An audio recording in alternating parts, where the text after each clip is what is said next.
Hello friends, most welcome to our channel.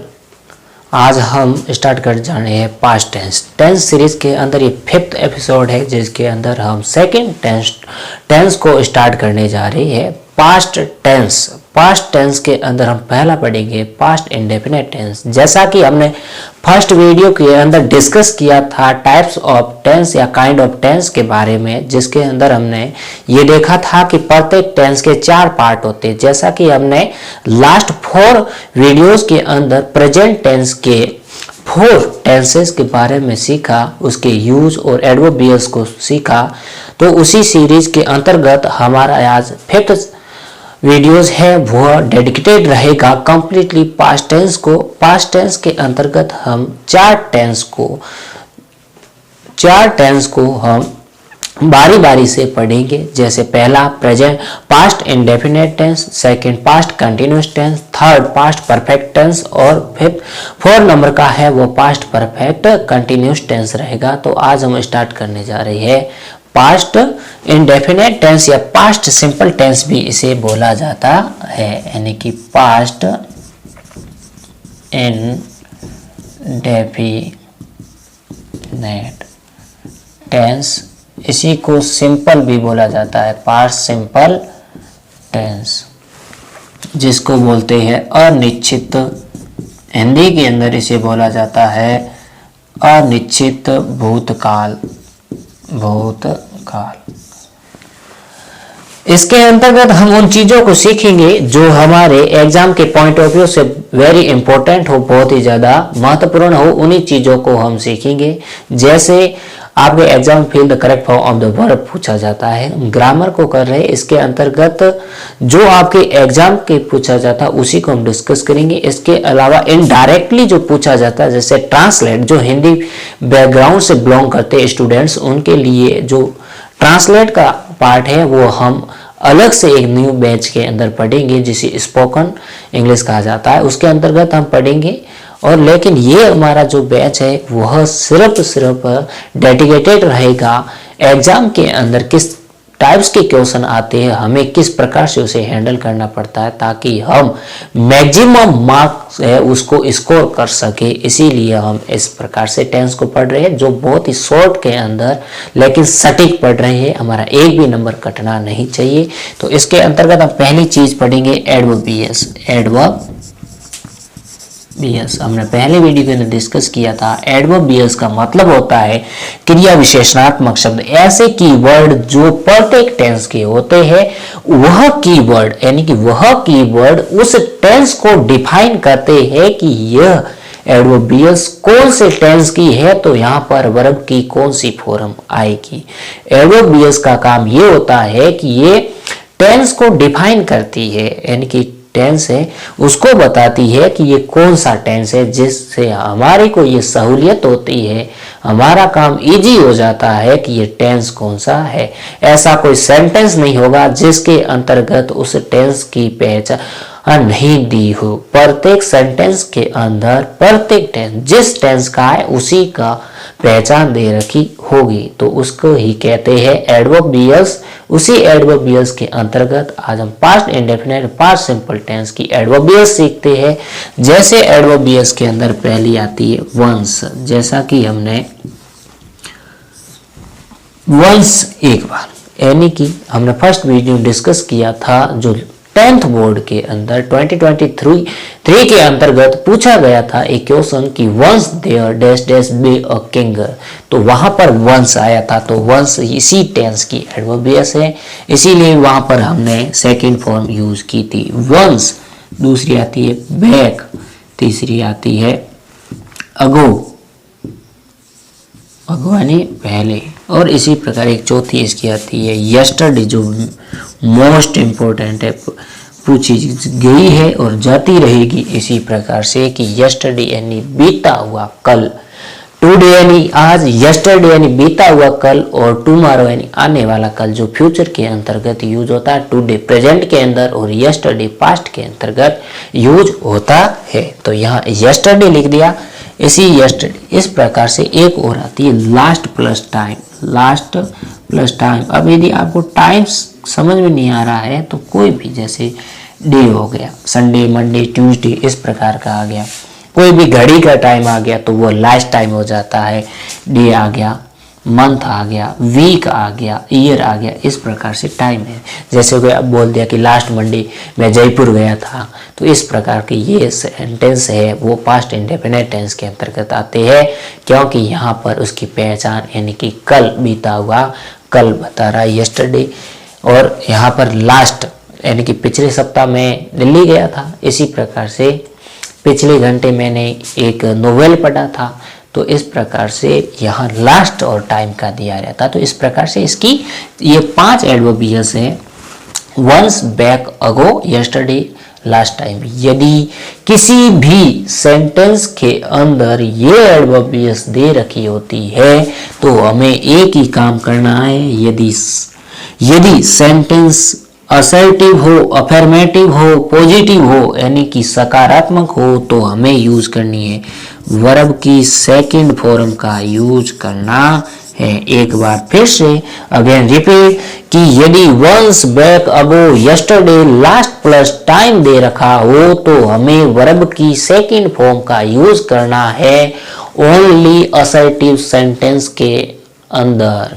Negative and interrogative sentence के अंदर not use only verb की second form, वहां only use helping verb, वो है did.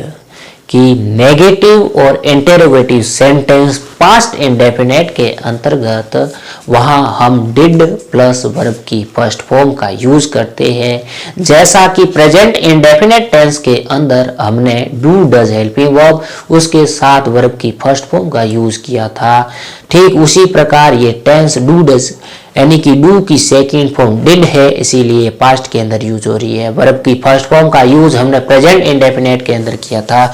एक बार फिर से रिपीट कर दूं कि प्रेजेंट इंडेफिनेट टेंस के अंदर हमने वर्ब की फर्स्ट फॉर्म का यूज किया, तो पास्ट इंडेफिनेट के अंदर हम किसका यूज कर रहे हैं?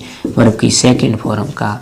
इसकी हेल्पिंग वर्ब हमने डू यूज की थी, तो डू की सेकंड फॉर्म होती है डिड। क्यों? क्योंकि डू एक फर्स्ट फॉर्म है तो इसकी सेकंड फॉर्म डिड है। पास्ट टेंस जब भी आप पढ़ते हैं तो वर्ब की सेकंड फॉर्म का यूज किया जाता है।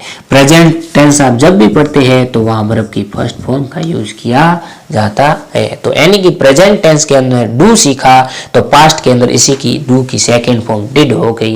यानी कि प्रेजेंट की जितनी भी हेल्पिंग वर्ब है उसकी सेकंड फॉर्म वो सारी की सारी पास्ट टेंस के अंदर यूज है। जैसा कि हम आगे वाले सेंटेंस यानी कि आगे वाले टेंस के अंदर पढ़ेंगे, प्रेजेंट कंटिन्यूस के अंदर वहां भी पास्ट कंटिन्यूस टेंस पढ़ेंगे, उसके अंदर प्रेजेंट कंटिन्यूस की हेल्पिंग वर्ब इस जा रहे में उसकी सेकंड फॉर्म वाज वर्ब का यूज होता था। यानी कि हमें ये सीखना है कि जहां हमने प्रेजेंट के अंदर फर्स्ट फॉर्म का यूज किया वहां हम पास्ट के अंदर सेकंड फॉर्म का यूज करेंगे। इस प्रकार से यदि वाक्य असर्टिव है तो वर्ब की कौन सी फॉर्म? Second form. यदि वाक्य नेगेटिव है, नेगेटिव यानी कि बीच में नोट हो तो वहां हमें डिड प्लस वर्ब की फर्स्ट फॉर्म का यूज करना, यानी कि डिड के साथ डिड नॉट आ जाएगा, डिड नॉट प्लस वर्ब की फर्स्ट फॉर्म का यूज हो जाएगा। यदि सेंटेंस इंटेरोगेटिव है, इंटेरोगेटिव प्रश्नवाचक है, तो वहाँ हम WH वर्ड लेते हैं। WH के बाद हम डिड का यूज करेंगे, फिर हम सब्जेक्ट का यूज करते हैं, फिर हम मेन वर्ब यूज करते हैं जो वर्ब की फर्स्ट फॉर्म के रूप में यूज होती है। उसके बाद हम ऑब्जेक्ट, अदर वर्ब, इस प्रकार के सेंटेंस का स्ट्रक्चर लेते हैं।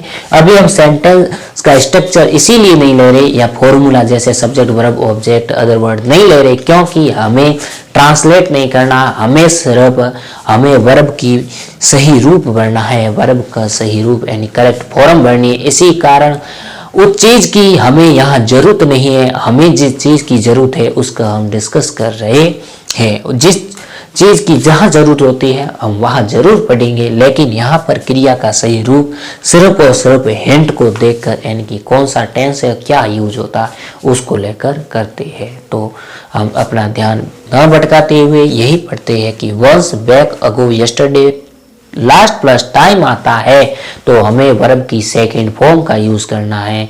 यदि वाक्य नेगेटिव हो यानी कि नॉट आ जाए और यस्टरडे भी साथ में आ जाए, कोई भी मतलब एडवर्ब बीएस कोई भी आ जाए तो हमें वहां डिड प्लस वर्ब की फर्स्ट फॉर्म यूज करना है। तो यही इतना टेंस इसके अंतर्गत था। अब इसके अंदर दो दो हेल्पिंग वर्ब है नहीं तो हमें कंफ्यूजन ये नहीं रहता कि सिंगुलर सब्जेक्ट के साथ क्या प्लूरल सब्जेक्ट क्या सबके साथ कॉमन है, ना एस या एस लगाना, बस सबके साथ वर्ब की सेकंड फॉर्म का यूज करना। जैसे गो, गो की सेकंड फॉर्म वेंट, वेंट और थर्ड फॉर्म गोन। तो हमने इसका यूज किया प्रेजेंट टेंस के अंदर, इसका यूज करेंगे पास्ट टेंस के अंदर। इसका यूज गोन का कहाँ करते हैं, इसका यूज करते हैं हैज, हैव और उसके बाद हैड, जो हैज हैव की सेकंड फॉर्म हैड, उसके बाद वर्ब की थर्ड फॉर्म का यूज करते हैं। यानी कि प्रेजेंट टेंस के अंदर वर्ब की first form, second form use होगी पास्ट टेंस के अंदर और थर्ड फॉर्म हैज हैव और हैड के बाद होती है। यदि हम एक्टिव पैसिव पढ़ते हैं तो बी वर्ब के बाद वर्ब की थर्ड फॉर्म का जरूर यूज होता है। तो हम एक एक्सरसाइज करेंगे, इसके बाद ये 5 एडवर्बियस याद होनी चाहिए और वर्ब की सेकंड फॉर्म होनी चाहिए, बस इतना ही है इस टेंस के अंतर्गत। तो हम एक एक्सरसाइज यहाँ करके देख लेते हैं कि किस प्रकार से होता है। वीडियो को पॉज करके आप इसे लिख सकते हैं।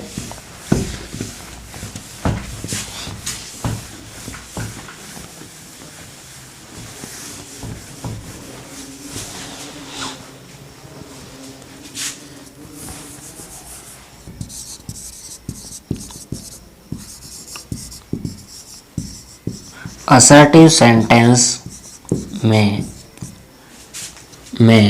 वर्ब की सेकंड फॉर्म का यूज होगा। Okay, first rule, second negative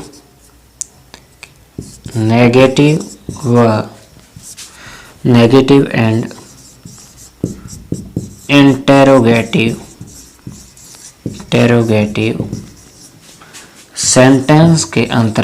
sentence के अंतर्गत डिड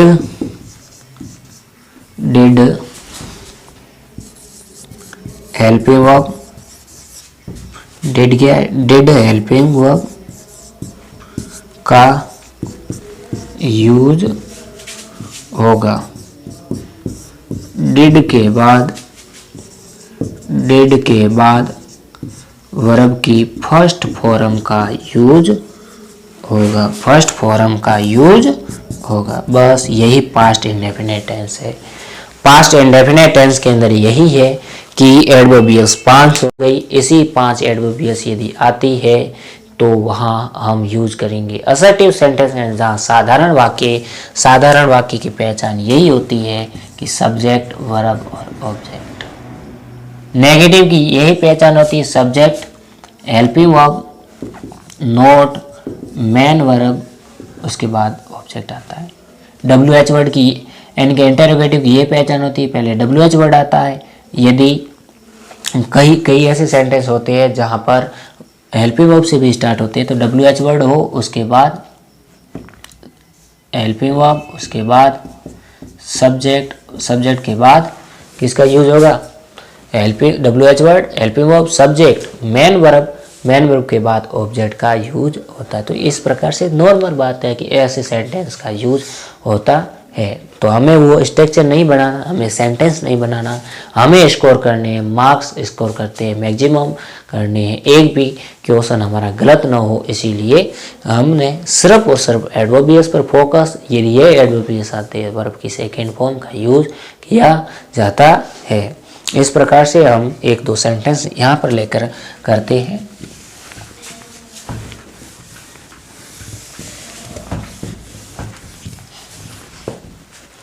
जैसे I dash dash go to take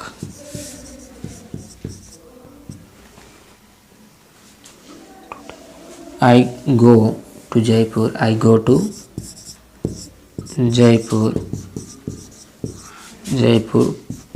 to take books yesterday। I dash dash go to Jaipur to take books yesterday, यानी कि मैं कल जयपुर किताबें लेने के लिए गया था। इस प्रकार का एक सेंटेंस आपको मान लिया कि एग्जाम के अंदर आ गया, कैसे हैंडल करेंगे? यस्टरडे आ गया, जरा यस्टरडे आ गया और इधर देख दो ये यस्टरडे कौन से टेंस की? प्रेजेंट इंडेफिनिट टेंस की। तो इस प्रकार से यदि यस्टरडे आता है प्रेजेंट पास्ट इंडेफिनिट टेंस हो गया, तो इसके अंदर वर्ब की सेकंड फॉर्म का यूज होगा ओनली वर्ब की सेकंड फॉर्म यूज होगा। गो की सेकंड फॉर्म होती है वेंट होती है, तो यहाँ पर किसका यूज होगा? बिल्कुल कॉमन, कितना इजी है कि यदि यस्टरडे आ गया या वंस आ गया, बैक आ गया, अगो आ गया, तो किसका यूज हो जाता है? वर्ब की सेकंड फॉर्म का यूज हो जाता है। इस प्रकार से हम एक और सेंटेंस लेकर देखते हैं, जैसे ही dash dash see a lawyer in the forest last week, पिछले सप्ताह उसने जंगल में एक शेर देखा था। He see a lion in the forest last week, यहाँ क्या आ गया? लास्ट प्लस टाइम आ गया, तो ये रहा लास्ट प्लस टाइम रहा। तो इस प्रकार से यहाँ भी वर्ब की सेकंड फॉर्म का यूज होगा, क्योंकि पांचवी एडवर्ब बीएस है, इसी टेंस के अंदर आ गई, इसी के अंतर्गत आती है, तो वहाँ वर्ब की सेकंड फॉर्म का यूज किया जाता है। सी की सेकंड फॉर्म सा, बस कॉमन है, दोनों सेंटेंस सही हो जाते हैं। तो हम एक 10 नंबर की एक्सरसाइज लेते हैं, एग्जाम्पल्स को सोल्व करते हैं, जिनसे हमारा ये टेंस है वो और भी स्ट्रांगली बिल्ड हो जाएगा। तो हम नेक्स्ट स्लाइड के अंतर्गत एग्जाम्पल्स लेते हैं, उसके अंतर्गत सीखते हैं। हाँ, तो हम 1 बाय 1 करके इन एग्जाम्पल्स को सोल्व करते हैं कि जैसे we dash dash go to meet our friend last night, तो यहाँ पर आ गई एडवर्ब बीएस लास्ट नाइट।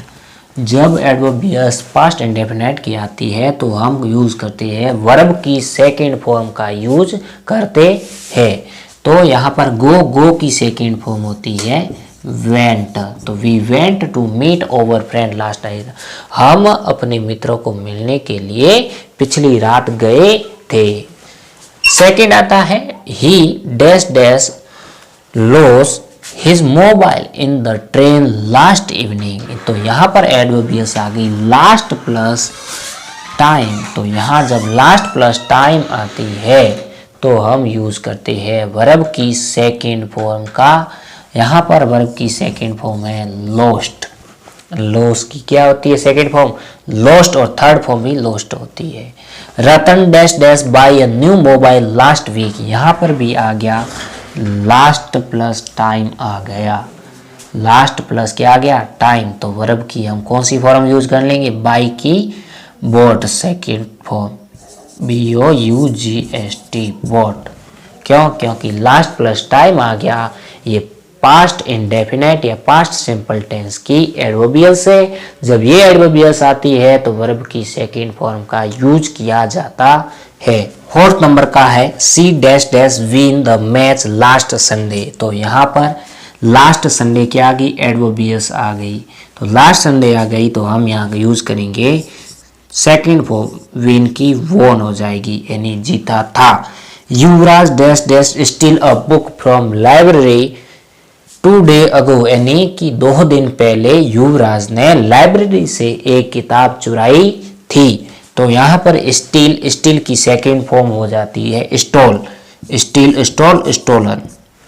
तो इस प्रकार से Yuvraj stole a book from library today, क्योंकि यहाँ अगो आ गया यानी कि पास्ट इंडेफिनेट टेंस या पास्ट सिंपल टेंस आ गया। 6 नंबर का है why dash dash you dash dash call me last night, यहाँ पर भी लास्ट प्लस टाइम आ गया, लास्ट प्लस टाइम आ गया, तो वहां पर भी क्या यूज हो जाएगा? पास्ट इंडेफिनेट टेंस का यूज हो जाता है। और ये सेंटेंस को आप देखिए, इस सेंटेंस को पहले आ गया WH वर्ड आ गया और लास्ट के अंदर ये इंटेरोगेटिव मार्क आ गया, यानी कि ये सेंटेंस हो गया, वह हो गया interrogative sentence. Interrogative sentence plus adverbs आती है पास्ट इंडेफिनेट टेंस की, तो वहां पर हम यूज करते डिड प्लस वर्ब की फर्स्ट फॉर्म का यूज करते हैं। तो वहां वाई के बाद डिड के बाद सब्जेक्ट के बाद वर्ब की फर्स्ट फॉर्म। यहाँ सेकेंड फॉर्म का यूज नहीं करेंगे क्योंकि हमने ऑलरेडी कर दिया, डू की सेकेंड में डिड का यूज हो गया। डिड इसकी एक हेल्पिंग वर्ब है। Why did you call me last night, तुमने पिछली रात मुझे कॉल क्यों किया था। इससे आगे 7th नंबर का हम एग्जांपल्स लेते हैं। तो हम 7th नंबर का एग्जांपल्स लेते हैं कि I dash dash get a letter from him 10 days अगो। तो यहाँ पर आया है अगो, एडवर्बियस आ गई अगो आ गई तो प्रेजेंट इंडेफिनिट हो गई, यानी कि वर्ब की सेकंड फॉर्म का यूज करना। तो I got a letter from him, मैंने उससे 10 दिन पहले एक लेटर प्राप्त किया। Rahul dash dash arrive from Chennai yesterday, यहाँ पर आ गई यस्टरडे आ गई तो वर्ब की सेकंड फॉर्म यानी कि अराइव की क्या हो जाएगी, अराइव्ड हो जाएगी। 9 नंबर का his father dash dash meet the principal yesterday, उसके पिताजी प्रिंसिपल से कल मिले थे। तो मीट की सेकंड फॉर्म मेट, MET। 10 नंबर का you dash dash not dash dash eat a mango last day, तो यहाँ पर भी एडवर्बियस आ गई लास्ट डे आ गई तो यानी कि पास्ट इंडेफिनेट टेंस हो गया। यू के साथ यानी कि नॉट आ गया, नेगेटिव आ गया तो हमें यूज करना है हेल्पिंग वर्ब डिड का। डिड के बाद हमेशा वर्ब की कौन सी फॉर्म आती है, फर्स्ट फॉर्म आती है। People dash dash elect Prem Kumar sarpanch last year, यानी कि प्रेम कुमार को सरपंच पिछले ईयर इलेक्ट किया था। इलेक्ट यानी चुना था उन लोगों ने, तो इलेक्ट की क्या हो जाएगी, सेकेंड फॉर्म इलेक्टेड हो जाएगी। We dash dash not get book from Rahul 1 day अगो, तो यहाँ पर अगो आ गई, यानी कि आपको अब खुद ये सेंटेंस करना है सॉल्व कि ये कैसे होगा। कि यहाँ पर वी आ गया, डैश डैश आ गया, नोट आ गया, यानी कि नेगेटिव सेंटेंस आ गया। नेगेटिव सेंटेंस को कैसे हैंडल करते हैं और असर्टिव को कैसे करते हैं। असर्टिव में सीधी सी एक ही रिक्त स्थान दिया होगा, जबकि नेगेटिव और इंटेरोगेटिव में 2 प्रकार से दिया जा सकता है। और इसी के साथ आई होप यू एट कि आपको ये टेंस कंप्लीटली समझ में आया होगा। यदि नहीं आया है तो एक बार फिर से वीडियो को देखें, ये श्योरली समझ में आएगा। इतना ज़्यादा उसमें हार्ड चीज़ें नहीं है, बिल्कुल सिंपल है। 4-5 एडवर्बियस है, उसके साथ एक ही रूल्स है वर्ब की सेकंड फॉर्म, और इंटरोगेटिव नेगेटिव है तो डिड प्लस वर्ब की फर्स्ट फॉर्म का यूज करना है। Thanks for watching.